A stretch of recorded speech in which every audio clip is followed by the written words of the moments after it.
Mense, wat gaan aan met ons land se SASSA grants? Hoekom is wit mense afgesny van die R370 grant? Sal julle in die comments kan sê? Hierso is 'n vrou wat ook afgesny is. Ek weet my jongse broer is ook afgesny. Um, Sal julle dalk net in die comments kan sê of dit net wit mense is?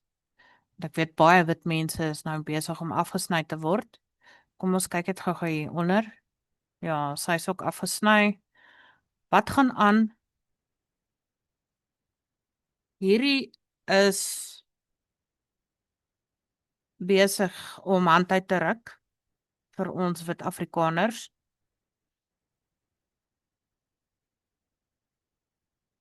Dit is baie duidelik dat hulle ons verder wil persecute.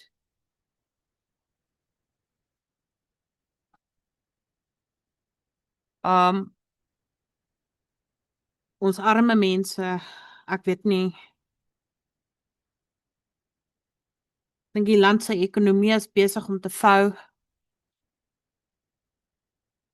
En ek dink die laaste slag gaan wees is wanneer Donald Trump Iran gaan begin inval.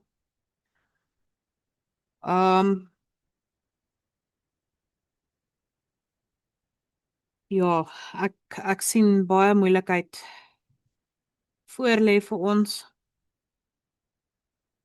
Soos wat oom Johan Ramkat gesê het, die melk en die vleisprys gaan die hoogtes in opskiet. Ek dink meeste van ons mense besef nie wat aangaan in die land nie. Ons wat by die huise sit, wat nie op plase sit nie, weet nie wat aangaan op buitekant nie. Maar hierdie waar die mense net afgesny word van hulle R370 SASSA grant, dis nie regverdig teenoor die wit mense nie. As julle dalk net sal kan bevestig dat dit net wit mense is wat afgesny word in die kommentaar,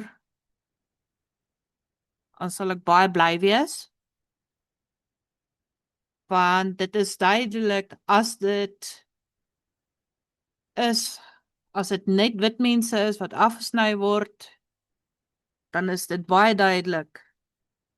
En die wat oorgaan FSA toe kan dit gebruik aan hulle sake vir die USCIS teen die ANC en die EFF. Asseblief mense, kom ons kry ons feite reg. Lewer kommentaar op hierdie video, share hierdie video so ver en wyd as wat julle kan. Baie dankie.